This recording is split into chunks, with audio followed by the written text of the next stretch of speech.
Hey there everyone, I just wanted to make a short video to introduce the D5252T engine and the timing belt series I'm going to film on it. Any extreme Volvo purists in the audience may want to go and stick your fingers in your ears at this point. It isn't actually a Volvo engine.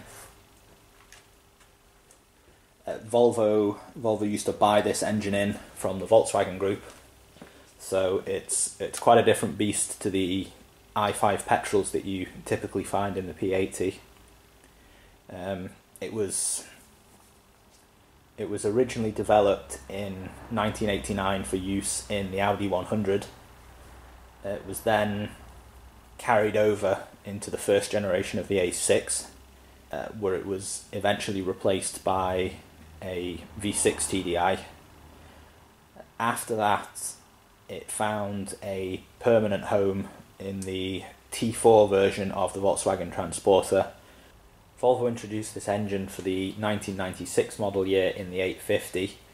It stayed in the 850 until it went out of production and was then carried forwards basically unchanged into the S and V70 series cars. It remained unchanged for about 1 year until the introduction of the 1999 cars, where it was rebadged as the 2.5D, and it was fitted with a different injection pump and a few other changes to the electronics. After the P80 series cars ceased production, that 2.5D variant was carried forward into the S80 and the P2 version of the V70, where it was used until I think about model year 2002, where it was replaced by the D5, which is Volvo's own diesel. So far as I know, it was never installed in an S60 or the C70, either variant of the C70. A little bit more about the engine itself. It's a 2.5 litre 5-cylinder, single overhead camshaft. There's a timing belt on the far end there. Also drives the water pump, and on this side of the engine there's another smaller timing belt which drives the injection pump, which is located just here underneath that plastic cover. It's a rotary pump with hard lines and nozzles. It's not a common rail diesel.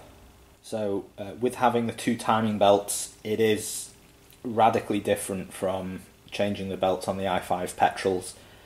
It's a very involved job, but you know, ultimately I didn't really find it that difficult. It's just very time consuming, and you need to follow the steps through in order to get the timing right.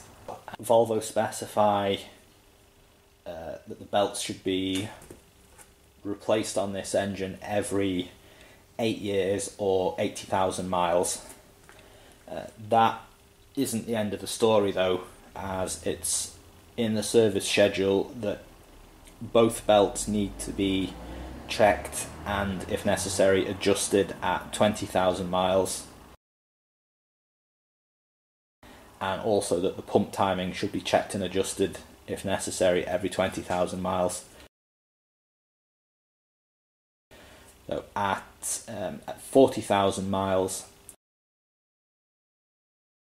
following belt replacement, you're supposed to replace the injection pump belt, and that's just the belt, not the rollers, and if necessary adjust the main belt and to adjust the injection pump timing.